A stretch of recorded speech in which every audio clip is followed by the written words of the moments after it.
There's the man. What's up, schoolboy? Oh, good. I'm doing good. How are you doing? Oh man, I'm good. I'm good. Well rested. That was a great show. We aired on you last night, and I appreciate it. Thank you. I really enjoyed it, and thanks for having me on. Yes, sir. Yes, sir. Um, so I kind of changed up the subject matter because what I was looking at that interview you did with me, and you was kind of knocking on some things. I said, "Oh, well, he already covered that." And one of the most hot topics is people not understanding what really goes into line breeding, crossbreeding, and things like that. When you kind of look over YouTube, you might leave more confused when you look at some of those videos. You know what I'm saying? So Exactly. Oh, by the way, I'm sorry. Are we live? we live. Oh, good. Welcome, Yeah. everybody, whoever showing up. Thanks Yes, for sir. showing up. Yes, sir. Yeah. Yeah. Yeah. Yeah, there's a lot to it, and it can be confusing. Mm-hmm. And I've mentioned this before. I'm writing a book on breeding, so I hope I'm concise and clear because there is a lot to it. There's different aspects, but a lot of it is across the board. I've seen you had other people on here that know breeding, Mm-hmm. and the concepts are the same. That doesn't change. The animals are different, so there's some things that are different. Right. But once you understand those differences, you can take what's pertinent to your situation and use it regardless if it's dogs, chickens, horses, cattle, whatever it is. Yeah, that's a big misconception I see in people starting to harp over. Say, well, you can't learn from a chicken breeder or a horse breeder, but like you say, the laws of genetics go across all animals. Now, you will need Right, that specific mentor or whatever. Still, but right, yeah, right.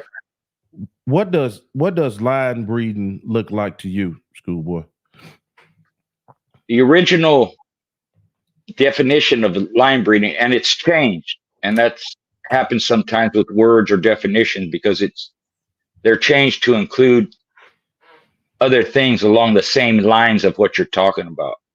But the original definition of line breeding was breeding focusing on one individual, whether it's a male or a female, and you're breeding that individual's line, or you're developing a line based on that individual, himself, herself. And to do that, you have to have that individual on both sides of the pedigree, top and bottom, sire and dam. And it could be the sire or dam, could be the grandsire, great. But as you move along, that individual, he's going to be on both sides, different places.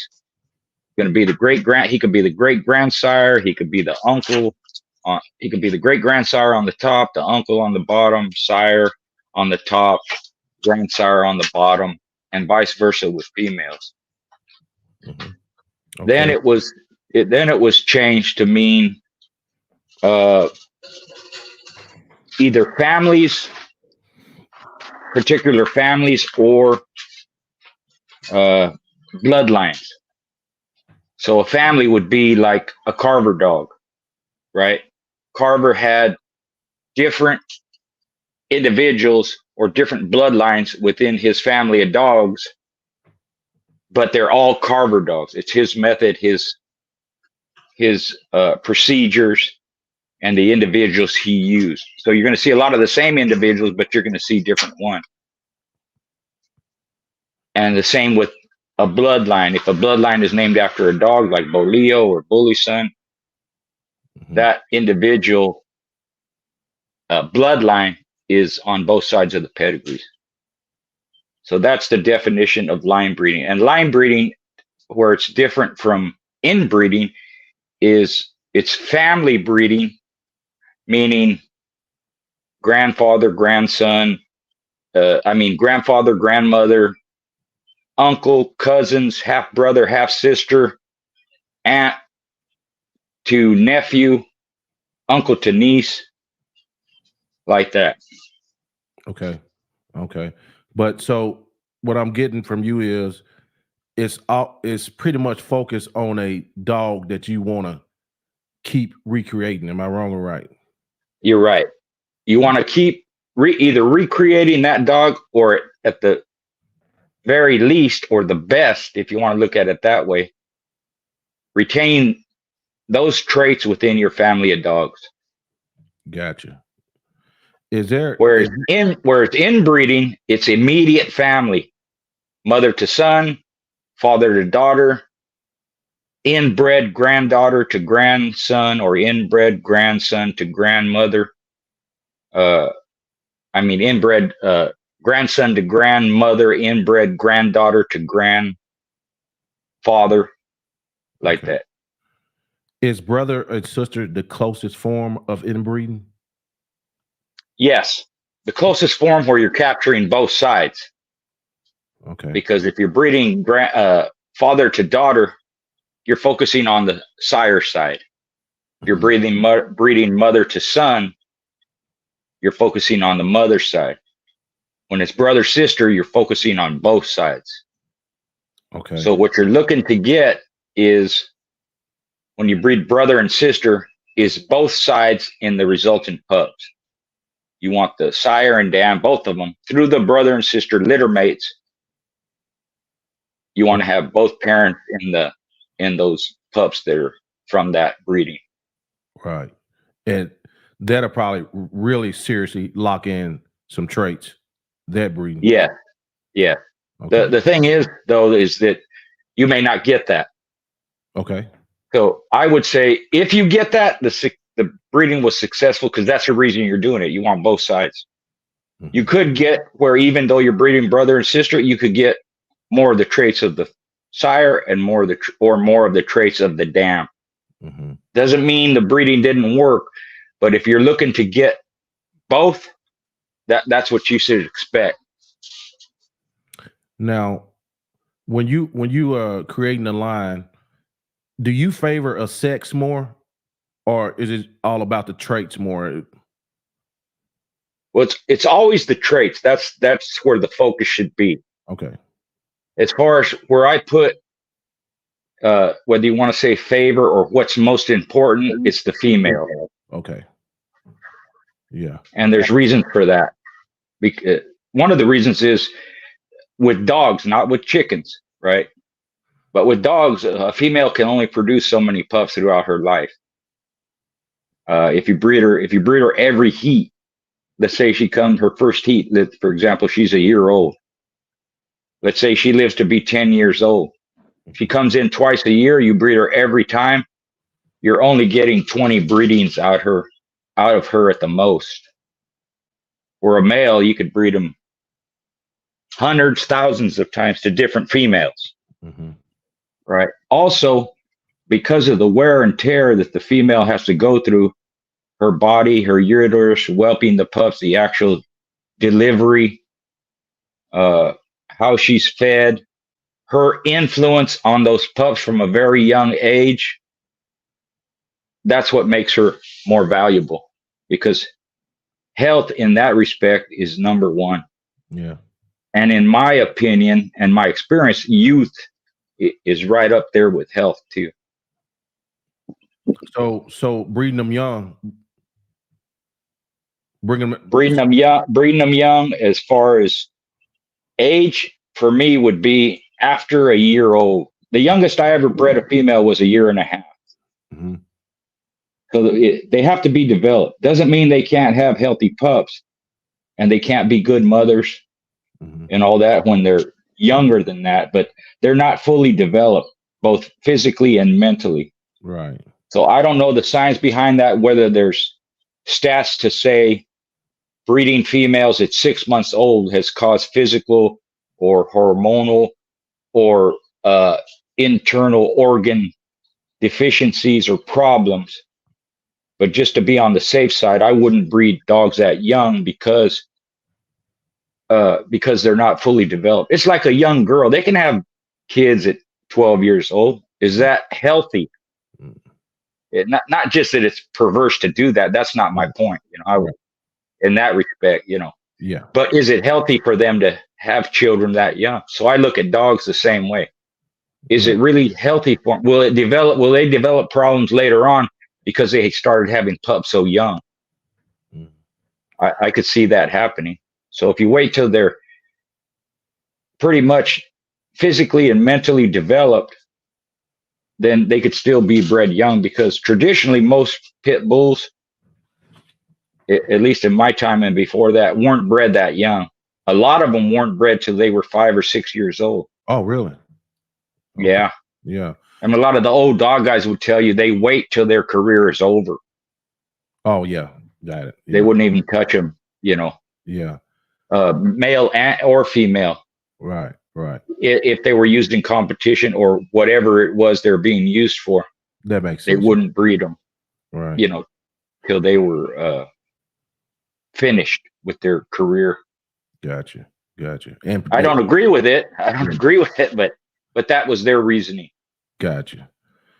When you talk about youth, what has your experiences been, if you ever done it, let's say using a stud that's 8 years old versus one that's maybe 2 years old? Right. So with a stud, you can get by with being older more so than you can a female, just because of those physical things that I mentioned. Mhm. It's not so much wear and tear on the stud, but what you will see is a depletion in the health and the number of sperm that they produce. Mhm. So that might cause you to miss breedings later in life when the dog's older, 10, 11, 12, 13 years old. But Gotcha. my standard comes from Mother Nature.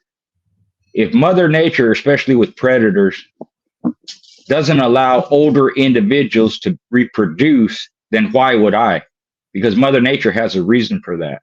I would guess because they're not as strong, they're not as tough, they're not as dominant, they're not as good athletes, they're not an alpha male per se, or even a matriarch within a pride or a pack. So if nature is telling me not to do that, I'm going to kind of pay attention to it. But like everything else, I have to put that into practice. I have to see if that's true with dogs. And in my case, with my dogs, I saw that, especially with the females. When they were older, they didn't produce the same quality as they did when they were younger.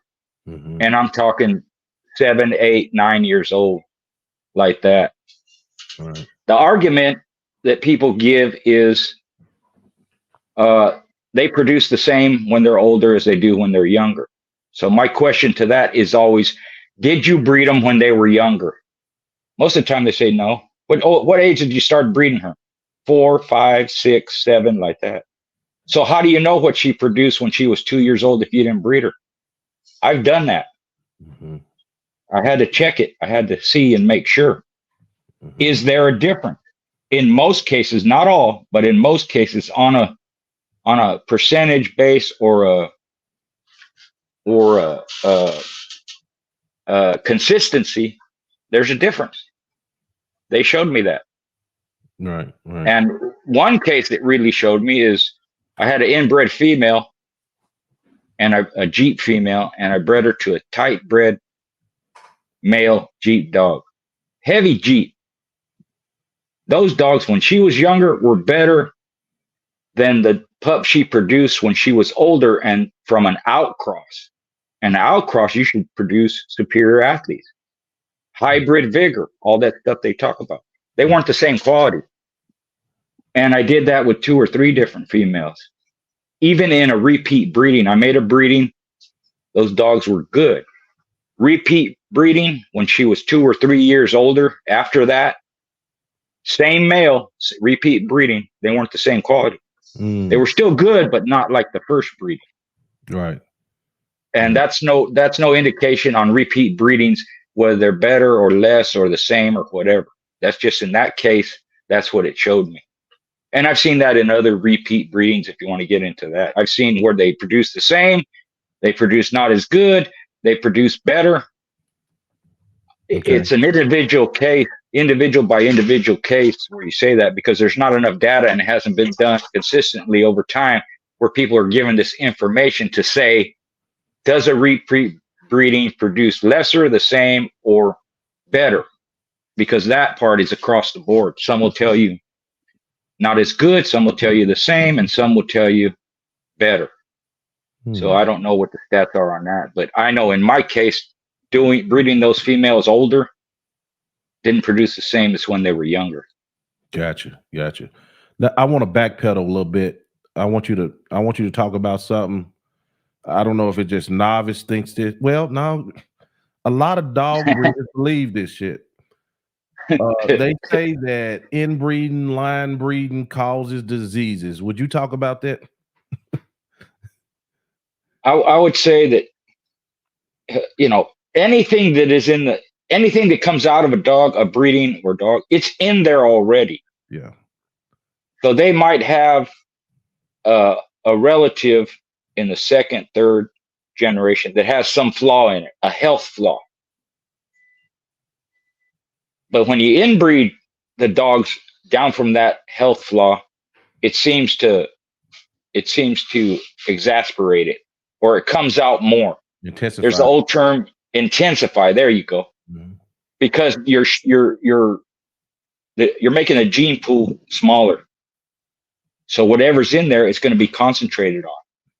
If you're using good individuals, healthy individuals, very little flaws, the inbreeding can work. But if there's stuff back there that is a major flaw, it's going to come out first. And I don't know why, but it just happens that way. There's an old saying, when you inbreed, for every good trait you get 2 bad ones. And I can see that happening because the gene pool is smaller. So anything that's a flaw or bad, or even a health defect, whether it's structural or organ defect, degenerative heart failure or kidney problems like that, it's going to come out. What does inbreeding depression look like? Explain the word to me. Some people say when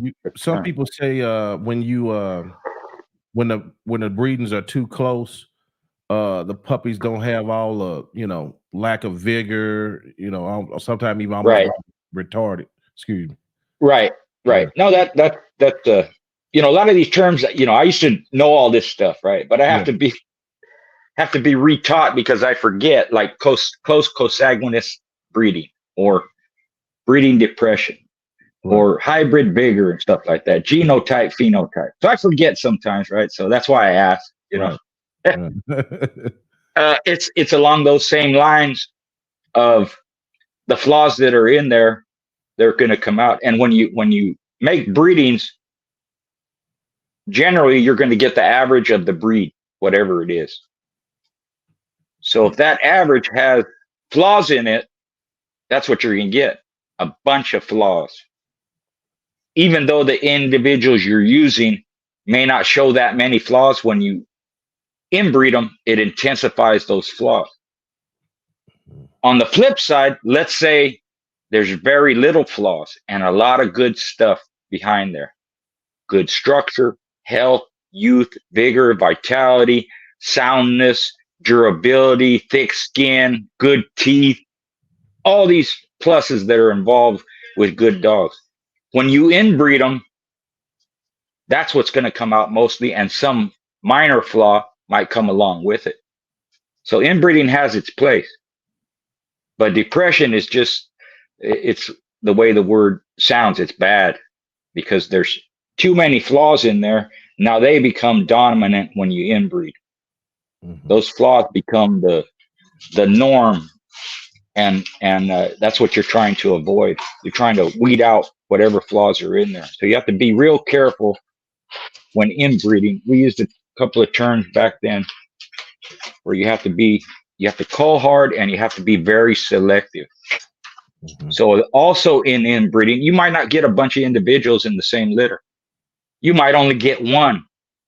You might get 2. If you get 3 or 4 out of 10 or 12, that's a great percentage. So I would focus on the best ones of those 3 or 4, 2 or 3 or 4, whichever ones they are, male or female, and continue forward with my breeding. Another big question is what a lot of dog breeders have is, well, when do I apply this tool of inbreeding? What do you look what are the things that say, well, I better try to lock some of this stuff in? I would use this. I would say it this way: anytime you feel like it, anytime you want to do it, don't wait till you're lacking something. And I've said this more along the lines of outcrossing. Don't wait till you're lacking something to outcross. There's no rule where it says 3 close breedings, because a lot of people use this rule. I breed close 3 times and then go out. Right? I'm not saying that doesn't work. What I'm saying is if there's an opportunity and you really want to make a breeding, why wait? Do it now. If you're going to do it in the future, do it now. Now, you may be waiting to make a certain breeding before you inbreed it. But even then, when that happens, if you've made that breeding that you want to inbreed, let's say you made an outcross, I want to outcross and then make an inbreeding, brother, sister. Do it. Don't wait. But if you have to wait till you make that outcross, and that makes sense. Wait till you make that outcross, boom. Do that inbreeding. And do the inbreeding first, again, because they're going to be younger if you wait later than if you wait later. Okay. So in my opinion, because I'm not a scientist and I'm not a geneticist, I feel you should make the breedings when you feel like it or when you think it's necessary, because you're planning for the future. So there's no reason to wait to make any breeding that you're thinking about making in the future or that you're setting up to use in the future once those individuals are old enough to breed. Gotcha. So this next question, and just for the audience, we'll be talking about some things, nothing for legal purposes. It's just historical. Right. But gameness. Is gameness a recessive trait? Some people will say it is. Some people will say it's dominant. I'll say this. It takes a lot of different things to make gameness. It's not any one trait. The term itself and the trait itself is specific. But the question comes up, well, what makes gameness? Durability, bone structure, hard muscle, thick skin, good teeth, all these physical attributes along with the mental attributes, because gameness is mostly mental. But you need these physical attributes for that gameness to present itself, or for the dog or whatever it is to be able to exhibit that gameness. If you're thin bone and thin skin, and you've got bad structure, and you don't have athleticism, and you don't have durability and all that, you're not going to be game. You don't have the physical tools that will enable you to exhibit that. It's almost impossible. One way that I use this example was, you see these dogs, again, I'm speaking of the past. They're laid out, they're beat up, they can't get up, whatever it is. And people will say that's a game individual. In my mind, some of the ones I've seen, if that individual had the ability to get up, he'd probably run away. He'd leave. He just physically can't, because he doesn't have, again, the durability, bone structure, and all that. They get all broke up and all beat up. That doesn't mean they're game.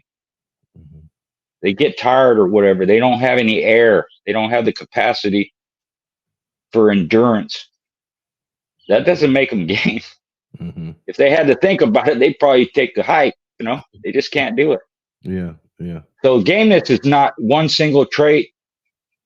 It's a number of traits, even though it's specific to the individual. I would say it's recessive in the respect that it goes against nature. They don't have the instinct for survival. They don't have the instinct for self-preservation. So they don't they don't have the flight. They don't have the flight. No.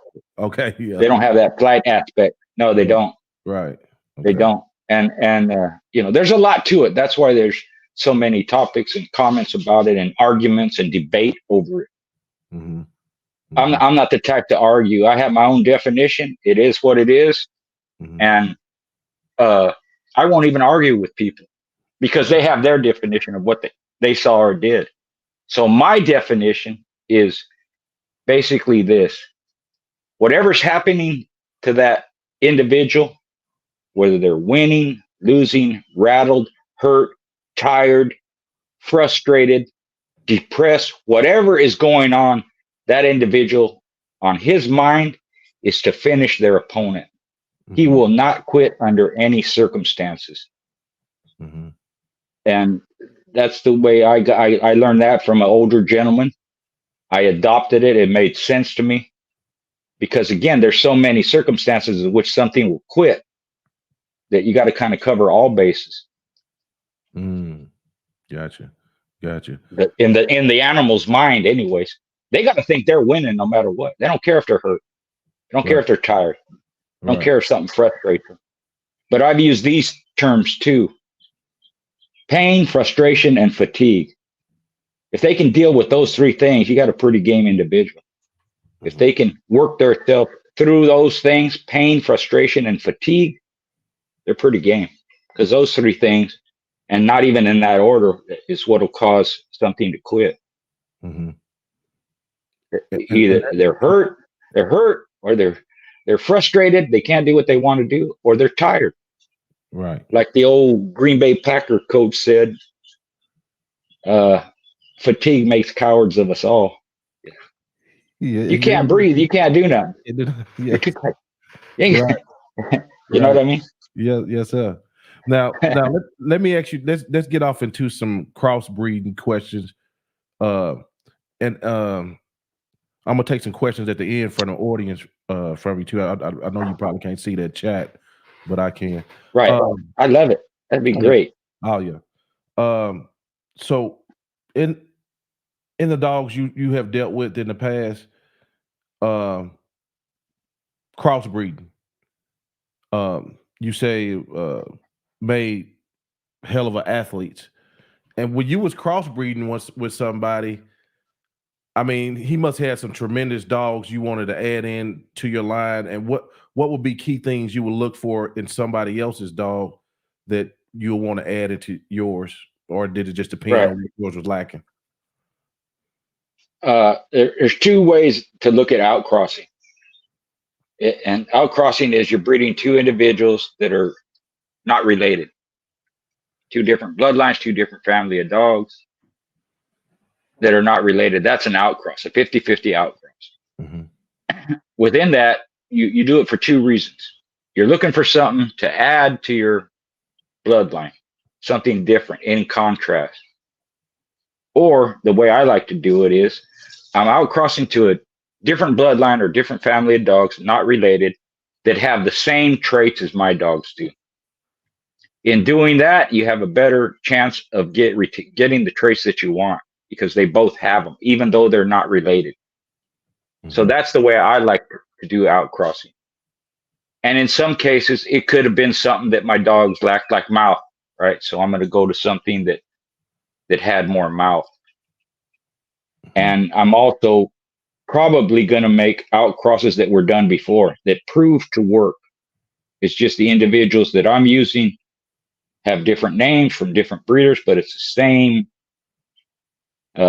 cross that was done in the past. And in my case, if I was breeding to an outside male, especially, I had to see it perform. So I could make a judgment with my own two eyes of how that dog behaves, how he acts, how he performs, athleticism, all that stuff. That was very important, rather than just going on somebody's word, because everybody has their own opinion of what they're looking at. Right. And you take all those factors into context and then make your decision. Is that what you want? Is that what you're looking for? If you are, make the breeding. When you did the outcross and you kept pups, did all the testing and see the performance on them, how good were they at reproducing the next generation? The crosses is what I'm asking. That's a good question. That is a good question. I'll use this as an example. People have heard of the ROM list, right? Register of Merit in pit bulls. If you look at the ROM list, most of the dogs on there are outcross dogs or cross dogs. They're not all 50-50. They could be 75, but they're not inbred or purebred dogs. They're not. But if you're using pure lines, outcrossing, one line and another line, and they're inbred or tight bred, and you put them together, that's where you get the hybrid vigor, meaning they're better than both of the lines that you were using. So regardless of how you go about your outcrossing, if the outcross didn't produce superior athletes, superior individuals, in my opinion, didn't work. I wouldn't continue with it. Okay. If they are not at this level up here, if they're just average dogs, it didn't work. Mm-hmm. Mm-hmm. Because that's the reason I'm doing it. I want athletes. I want battle dogs. I want, superior, to be good at almost everything they do. That's the expectations. What are the most popular cross lines that actually perform well in your particular breed down through history? Going way back, Leitner Colby or Colby Leitner, Tudor Colby, Eli Carver, the Heinzel crosses, which would be basically Daibo Colby. Mm-hmm. In later years, it would be Eli Carver. It would be Eli Bolio, Red Boy Jocko, Mayday Buck, things like that. And the one thing you'll see that they have in common is their repetitions of the breedings or the lines that were made before, that were crossed before. If you look at going on paper anyways, if you look at Red Boy Jocko, it's a Colby Daibo cross for the most part. There's other stuff in there. Okay. But that's what it is. Mm-hmm. Okay. Zeke Black Widow would be another one. And that's basically a heavy Daibo, you could say, with the Colby Leitner outcross. Gotcha. Somebody said, "I'm so lost." Stay with us, stay fly. Stay with us, stay fly. Yeah. Let's go off. Let's go off of this, because this is probably one of the biggest problem areas that a lot of young breeders don't know. We talked a little bit about it, but let's go a little bit further in it. If it's on you starting out in a dog game and you decide you want to breed dogs, who are you going to trust the most, the breeder or the pedigree? The breeder, always, regardless of what he's breeding, regardless of what it is. And that goes back to where cross genres is. Doesn't matter what animal. Mm-hmm. So what's most important is who's breeding the individuals and why are they doing it? Who has them and why? If I was going to get hound dogs or catch dogs, I'd go to somebody who's breeding catch dogs and catching hogs with, or a hound dog guy that hunts raccoons or deer or bear or whatever it is. That's first and foremost. Mm-hmm. And the problem is, like you said, well, who do you go to? How do you know where to go? How do you know what, and then not that the pedigree isn't important, but once you've established that this person has a good track record, he has testimony from others, I've talked to him, he has facts and stats to back up his bloodline, that's where the pedigree becomes important. That's where it matters, because that's a road map of the family, getting to that point where you have this individual in front of you. Right. What people have gotten away from is doing research. Mm-hmm. And studying and becoming educated. Somebody that doesn't know anything, they're going to look at a pedigree like, what the heck is that? They don't even know how to read it. Right. But if you just look at it in a human sense, and the pedigree, a family tree is built different, right? It's from top to bottom. Ours are from side to side. but it's Right. just the individual. That's the baby. That's you, right? Mm-hmm. And then the top is your father, the bottom is your mother, and then the top it's the grandfather, grandmother from the mom's side, and it just goes back that way all the way through the pedigree. Mm-hmm. But even if you don't know nothing, what you want to look for in a pedigree is the names of the individuals. How often are they repeated? In what place of the pedigree are they? And uh, and how are they put together? Are they related or not related? So if you could look at, there'd be a dog up here, and then on the bottom you see his sister or his daughter or his aunt, and that's kind of gives you an idea of, are these dogs related, and how are they putting these individuals together as they move forward to produce more individuals. There's a lot to it, Yeah.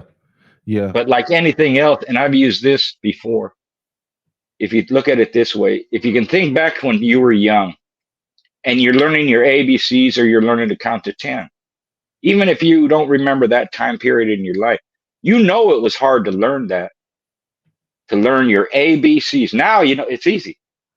Mm-hmm. But just learning that, those simple things, it's hard. That's why you have to repeat them over and over. And there's techniques to teach kids how to count to 10 and like that. Mm-hmm. But once you know that, it's simple. Right. You don't give it a second thought. You can count to 10 all day long. You know your ABCs without even thinking about it. So on anything that you're doing, once you get to that point where you understand it and you know it, that's what simplifies it. And it's not a struggle to understand it anymore. But you Right. have to get over that hump of learning what it is before you're comfortable with it. It's the same thing with pedigrees and even the history of the breed. Mm-hmm. Once you know it, it's simple, you know. Yeah. And but it's hard work in the beginning. Yeah. But once you know it too, that if it's a good breeder, you kind of see a roadmap to what how he was breeding and It's things all like. there. Yeah. Yeah. There's a reason he's breeding the way he's breeding, whether it's individuals he uses or whatever breeding technique he uses, whatever patterns he uses. Mm-hmm. And a good breeder will be able to explain to you exactly what he did and why he did it and what were the results of each and every breeding that he made. Right. If he can't do that, I would question Right. if he knows his stuff or not, you know. Yeah. Yeah. It's just so much more you get from the breeder. A lot of people just just be looking down on pedigrees trying to see if somebody hung a paper. Right. You Yeah. know what I mean? So- Exactly. yeah. Yeah. But that, Or they're looking for a popular name. Oh yeah, I remember. I heard of Jeep. right. I heard of Bully Son. I heard of Mayday. Yeah. There's a lot more to it than that. Yeah. That popular name shit that way back and Scooby Doo might have fell through the line at some time. You don't know, in between Jeep and all that. But that name game is still I see new breeders trying to still using the names of popular breeder to sell dogs. Bro, they ain't gonna you got to come up with your own shit one day. His name ain't gonna carry you. If his That's name right. ain't everything, well, I just go to him. You know Right. what I mean? And yeah. And if you look at it this way, if you look up any breeding, whatever, right, science or whatever, they'll tell you that it's either after 8 or 10 generations, those dogs or dog that was back there 8 or the 10th generation has no influence on the current dogs anymore. Mm-hmm. None. Too far back. It's too far. Yeah. The other thing is what you're talking about is, don't you want that for you to get credit for the breedings you made? Mm-hmm. If you stop using them old people's names and you start using your name or your bloodline or your kennel, then other people will start recognizing, because they're going to tell you, well, who the hell are you? I don't know you, this and that. Yeah. That's all right. They didn't know them people back then either. They weren't anything either. Right. And their names are all over their peds. That didn't come till later. So at some point, if you do that, people are going to be using your name, because somebody's going to ask them, where'd you get the dog from? I got him from Schoolboy. I got him from this guy. I got him from NWA. Mm-hmm. He's got a family of dogs. Yeah. Got his own bloodline, got his own family, got whatever you want to call it. Mm-hmm. Those are your dogs. You made those breedings. You can take breedings from someone else, let's say Soros. and you have pure sorrels dogs, right? That's what you would call them, because that's all you have is sorrels dogs. But they're your breeding. There's nothing to say that sorrels would have bred them the way you did, or even used the individuals you used. That's what makes it unique.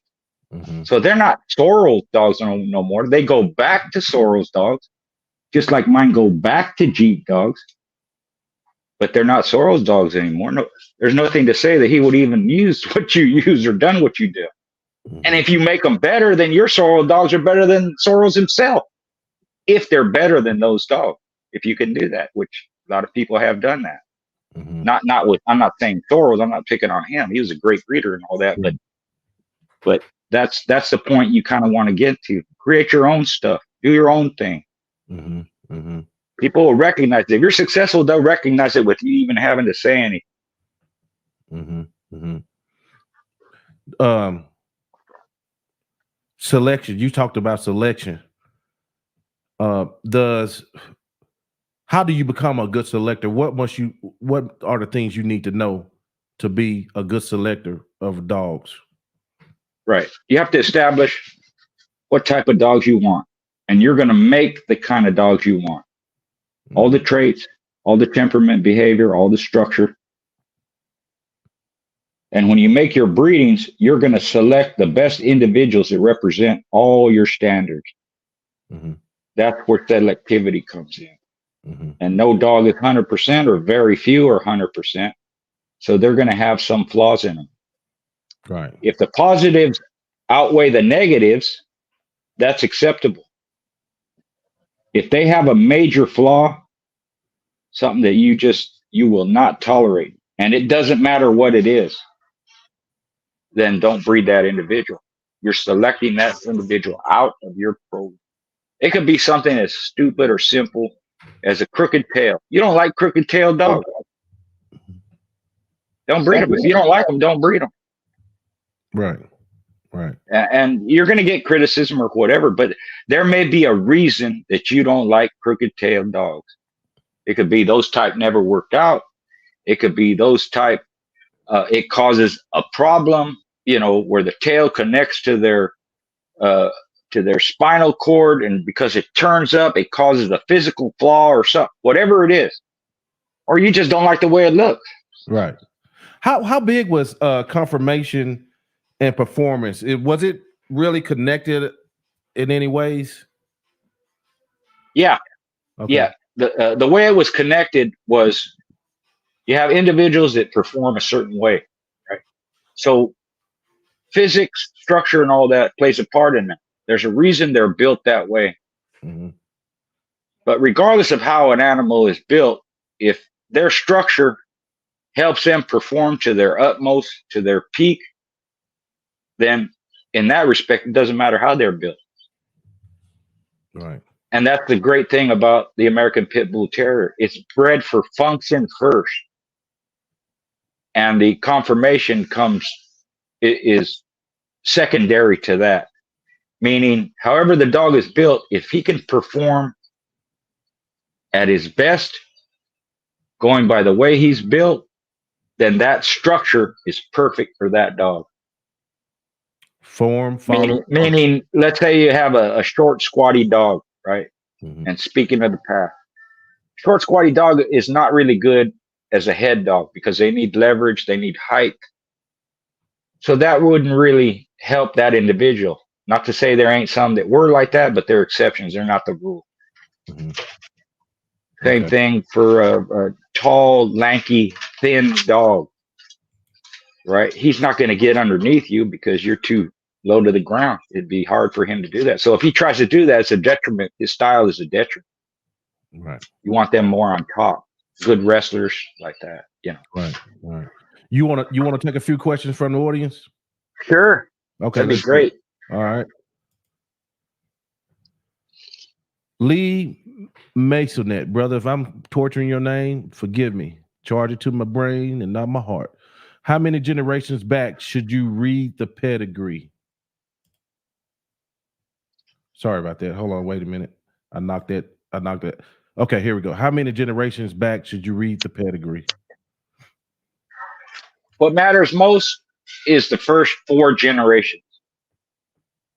So that'd be the individual, his parents, grandparents, and then great grandparents. That's 4 generations. 4 generations. Even if it's just 3, right, up to the grandparent, Right. then you're okay with that. Right. But you got to look at it like this too. As you move forward, the individual you have in front of you, at some point that individual is going to be the parent. Then he's going to be the grandparent, and then he's going to be the great grandparent. So in the breeding respect, if all your individuals, the dogs you're breeding, are sound and you have good selection, follow the traits, and you have that, you're not going to lose anything as you move along the way. Okay. That's why people say, dogs in the past, they don't matter. At some point, they don't. But if it's within your family of dogs, your bloodline that you're developing, all them dogs matter. Going back to where you started.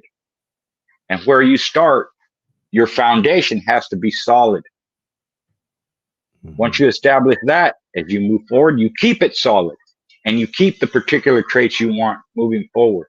You'll never lose them. What top traits did your dogs must have? Like, if you had a top 3, they got to do this. What was those? Gameness and finish would be the top 2. Okay. That if they didn't have that, I wouldn't keep them. I wouldn't breed them. Oh. But I've explained it like this because some people, when they're talking about stuff like that, they'll say I like a stifle dog, or I like a head dog, or I like this. I say it in this way. I wanted my dogs to start fast, no hesitation. I wanted them to scratch hard, no hesitation. Stay and hold, don't turn, always busy, always doing something. Right? And that's kind of how I use it. Because within that, there's all kinds of abilities and all this they could have. Right. But I wanted them to have those kind of traits. Right. Where once I set them down, they're good to go.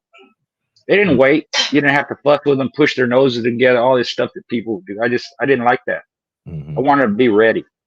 Right. And as long as they're in there, they should be trying to do something. Right. And that's part of their intelligence too. Right. So all these other traits, whether you're talking about hard mouth, intelligence, good air, strength and power and speed. But 2 other traits that I would add to that list that I kept in my dogs was speed and strength. They had to have that. They had to be fast. They had to be strong. Along with that heart and that finishing instinct, that intent to finish. Okay. Let me get we talked about this one too, but since we got in the live, let's go into it again. Because it's a hot topic. Confirmation and working. Do you believe working dog should be conformationally sound? Should he be able to do shows? Some of them. What are your thoughts on that? Yeah, well, a lot of them have. A lot of those champions and grand champions you see, or winners or whatever, they've been entered in conformation shows and won. The problem with that is every entity, whatever it is, has a standard, and the standard is for structure and color generally. They've gotten away from the function or the ability of the individual.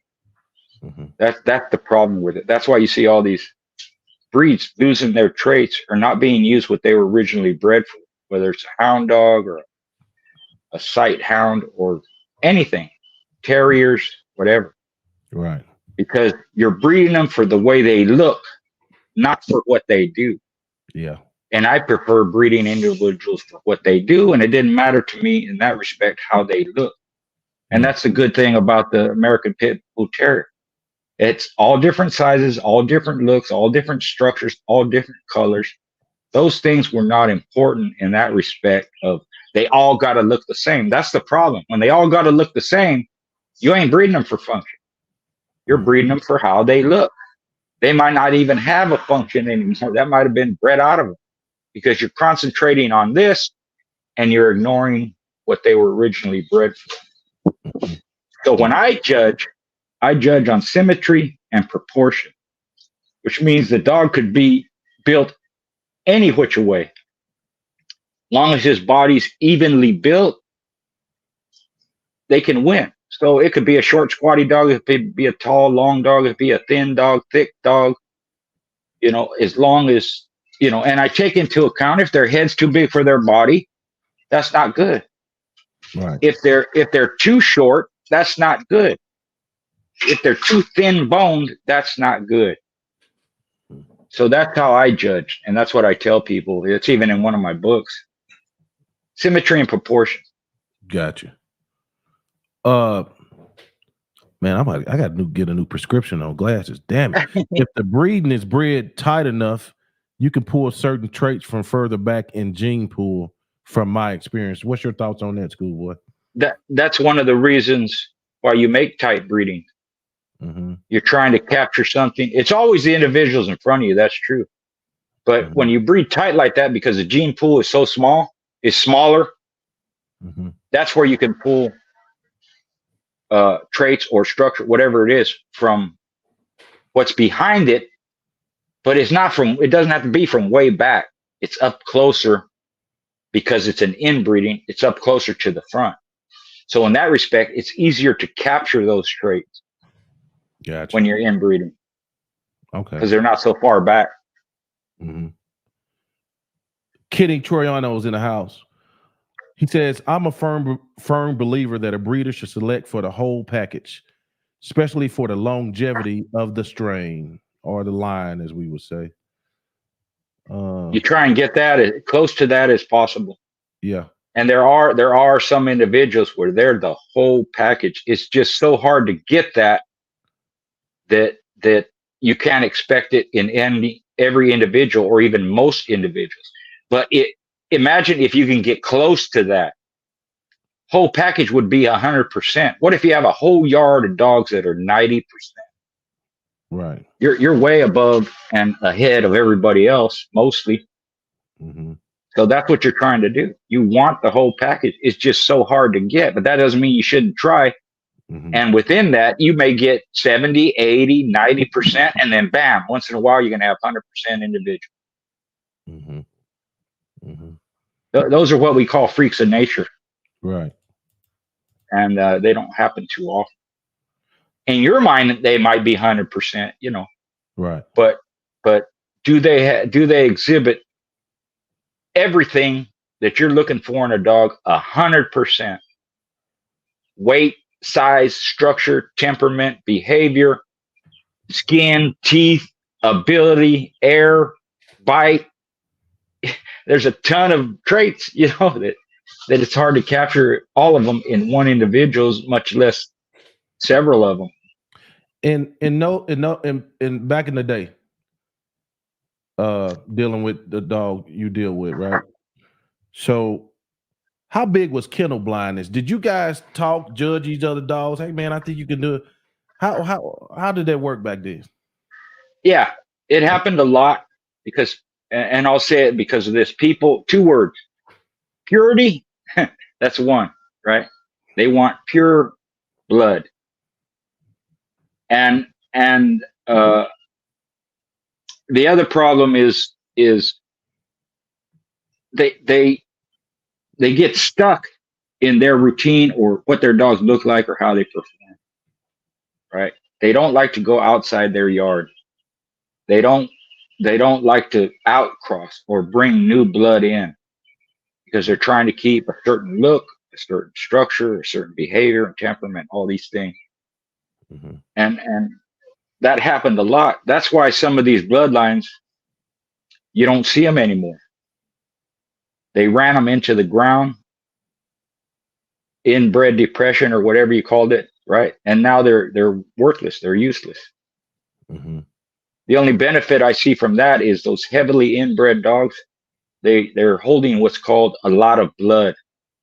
So when you outcross them, they may be junk, they're self, but because they're so inbred and they're holding that blood of the individuals behind them, when you outcross them, again, you could have performance animals from that. Mm-hmm. Mm-hmm. But after that, what are you going to do? If you go back to the inbred side, you're going to see that depression again, probably, if they're so heavily inbred. Yeah. Right. Yeah. Because in the real world, as far as competition dogs or working dogs, sporting dogs, whatever it is, the top breeders don't do that. And that's where I got a lot of my influence from or information from. I looked at the top breeders, whether it was Tessio in Europe or Woody Stevens in horse racing, or Thomas W. Murphy, Frank Shy, Walter Z in game fowl, or whether it was Tudor, Heinzel, Ronald Boyles in the dogs. They didn't do that. They didn't inbreed the hell out of their dogs. Right. Have you ever seen crossbreeding go sideways? I know some people say, well, when you bring in another line, you kind of undoing all the work you put into your lines. Have you ever seen it work negatively? Well, Okay. yeah. Meaning that it don't work. Yeah. It you didn't get those superior athletes. It didn't click. Right. Mm-hmm. But that's not the end all be all. Okay. If it didn't work, that's what I'm saying. If it didn't work, you stop right there. Don't use it. Don't use it. Yeah. Call those individuals out, because you still have your stuff that you used when you bred to that cross.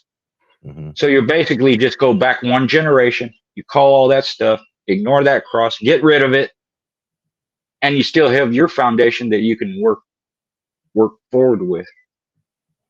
Right. But you need outcrosses. Okay. And again, that's one of the reasons why I bred to something that had similar traits as mine, because I have a better chance of getting those traits, capturing them, along with the hybrid vigor and the athleticism. Right. Right. You're going to produce the same thing you have, but it's better. And then after that, what are you going to do? You're going to take that outcross, if you're smart, and take it back to your stuff. Mm-hmm. So now it kind of depletes a little bit of that outcross. It worked, but that outcross goes, that side that you bred to, it's farther and farther behind, and you have more of your stuff, but it's not so tight bred where you're seeing that depression because it has that cross in there. One thing you said too, you said something about you try to make sure both lines are pure, and bam, is that that's a 50-50 cross. Okay. Right. That's a 50-50 cross. You can do that. I prefer where the individuals are, at a higher level. Yeah. Right. But if you have two inbred pure lines like that, that's what some people did. They understood they're not going to get athletes with each line. They're keeping them so tight that they're concentrating that blood and those traits, but those traits are not at a high level. Mm-hmm. But when you cross them, boom, there you have your battle cross. You have your athletes, your superior athletes. Mm-hmm. Gotcha. I just don't like it, because that's all you're doing is you're keeping those two lines tight and then putting them together to get the type of individuals you want. Where with loose line breeding or even some tight line breeding, you can do the same thing. Mm-hmm. Right. And you don't need that inbred. You don't fall into that inbred depression bullshit. Gotcha. Hey, Doug. So I prefer line breeding more than anything else. More than anything, yeah. Keep everything right, uniform. Yeah. Yeah. Right. Exactly. Doug said, "I'm confused on the definition. What is kennel blindness?" That's it's kind of like not seeing the flaws in your dogs and things like that. Would you explain further, Schoolboy? Yeah, that's the perfect explanation. You can't see the forest for the trees, Yeah. You're not recognizing. You're so intent on keeping your stuff pure or keeping the dogs you have without outside influences that you're not seeing the flaws.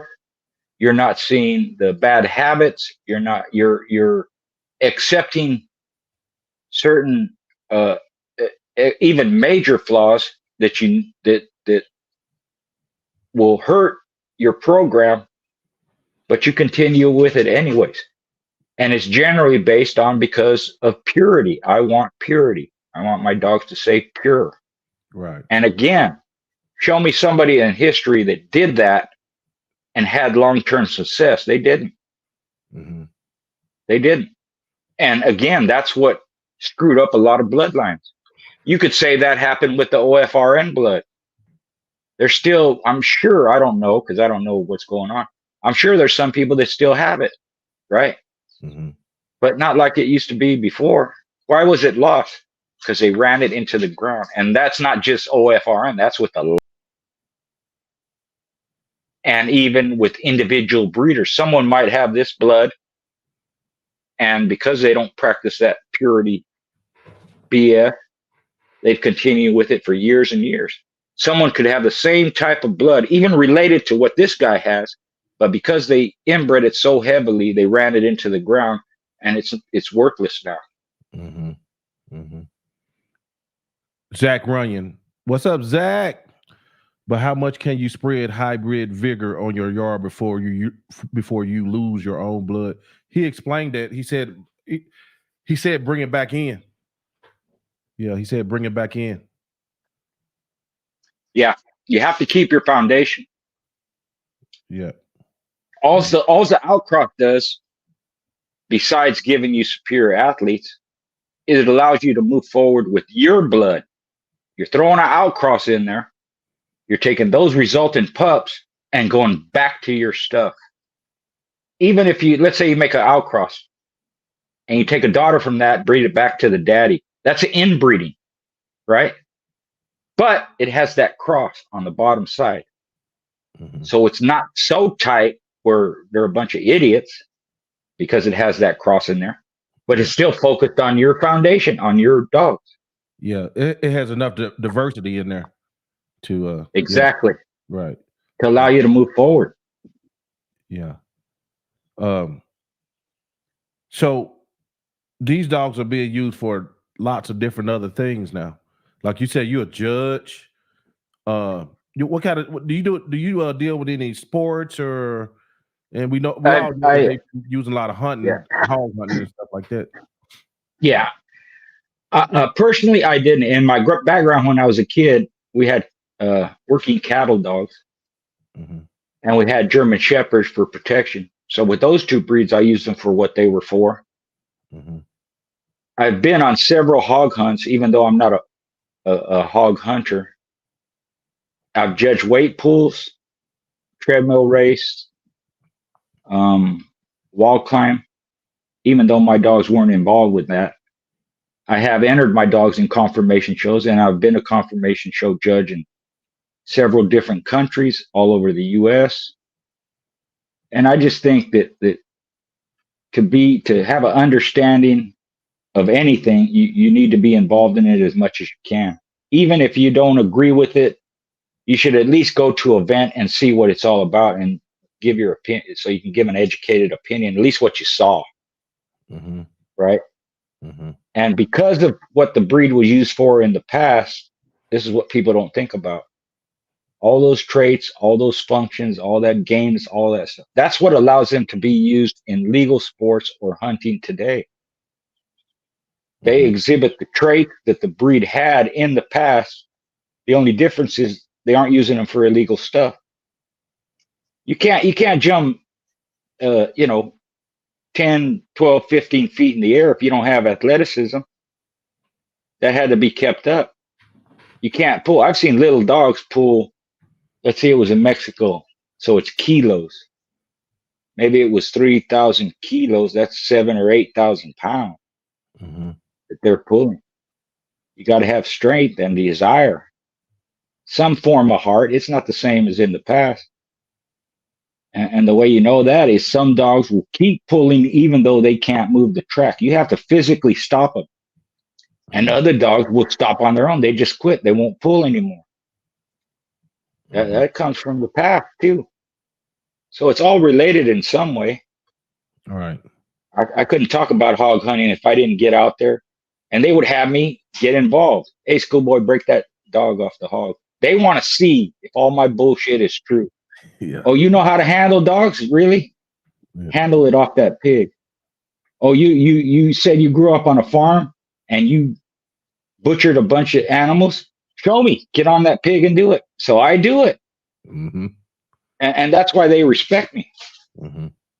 Because there's been other people dog people with names, pit bull people with names. I'm not going to name them, and they put them through the same thing, and they won't get involved. Nah, I don't want to do it. Nah. Yeah. You wrote all these articles on hog hunting and this and that, and you won't even get involved where you're here. You won't touch the hog. You won't break the dog off. You won't do none of that. You won't handle the dogs. You won't get out there and grab the pig with us, throw him down, hold his legs.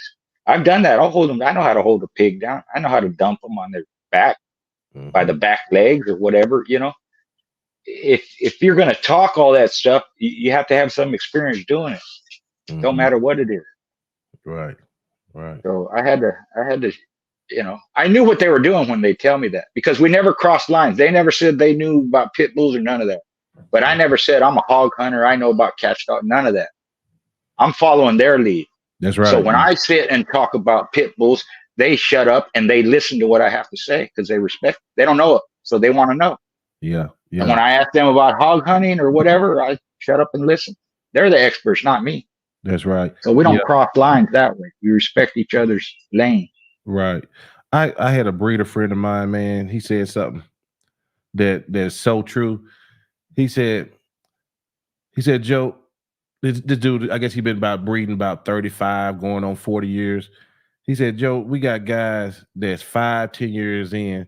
Instead of them sitting back trying to learn from us, they want to attack us, act like they know more than us, try to criticize digging up dirt and bullshit. You know, man.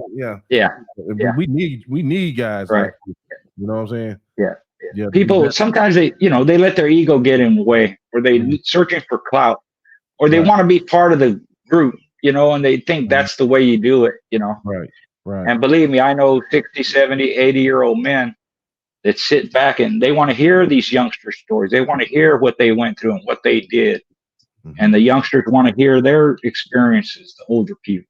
Right. So there's that mutual respect. When you have somebody interjecting all the time and talking over you, and they just ignore them for the most part. Right. But let me also add to this last question: how much can you spread? You know, he may be asking because of this, because in later years you see these people making multiple outcrosses, because they want that hybrid vigor, they want to produce athletes, and they can. But if you keep doing that over and over, because you're spreading the gene pool so wide, you don't know where it's coming from. And you can't retain the traits that you want because there's too many of them. And that's the problem with that multiple outcrossing, where you see a guy take an outcross, then he breeds it to another outcross, then he takes those pups and put it to another outcross. That's why you see sometimes these, well, how's your dog bred? Well, he's Carver, Boleo, Mayday, Buck, Red Boy, Jocko, Jeep. It's too much. Right. And that's and like I said, in short term, sometimes those things work, but in long term, it fades out. And then they're wondering, how come I'm not getting good dogs anymore?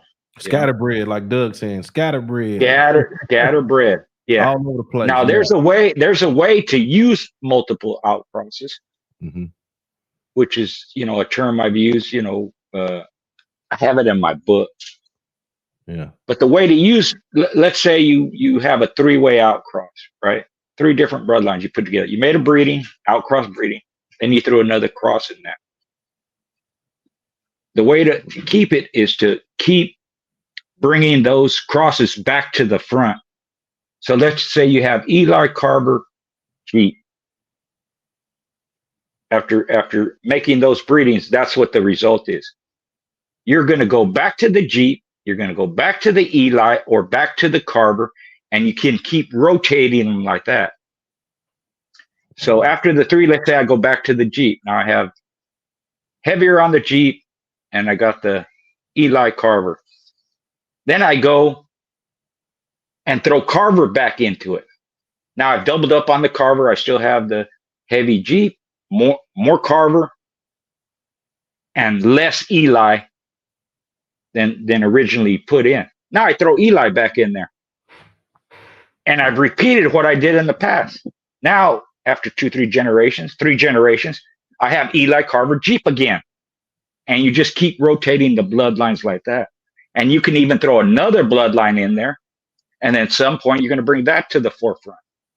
So that's the way you can make multiple, put multiple bloodlines together without having that scatterbred bullshit that people talk about. Right. Yeah. Okay, well, man, I'm about to wrap it up. Do anybody got any more questions for Schoolboy before we go? Last call for alcohol. I'm having a little water myself. Yeah.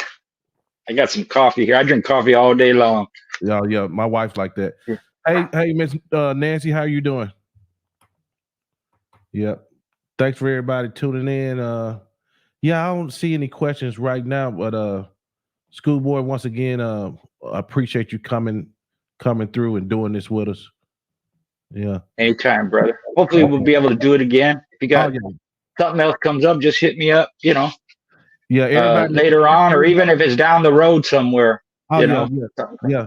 Well, hey, you retired, and I'm off certain weeks, so man, I'm gonna definitely take advantage of putting this knowledge out you got. So yeah, everybody, Kenny, everybody wants you to talk to Mr. Garcia here. Do you know who I'm talking about? Kenny Toronto? Let's do it. The chicken. I remember the name. Yeah. You interviewed him, right? Yeah. A few times. Yeah. So everybody's like, they want to see y'all talk. Yeah. Yeah. Let's get up there and put, give each other's experience. And he's probably more technical than I am. He knows more science, which is good. Yeah. And I'm I speak more in layman's terms, right? You know, but I think I've listened to him before, and you know, it didn't take a lot. You can understand what he's talking about because he has a way. He'll give you the technical term, and then he'll tell you what it means. Yeah. And that's one of the best ways to learn. So yeah, we can get up there and get together, man. That'd be good. Yeah, that'll work. Okay. All right, guys. Well, we thank y'all for tuning in. We'll see you the next time. Thanks, everybody. Peace. All right.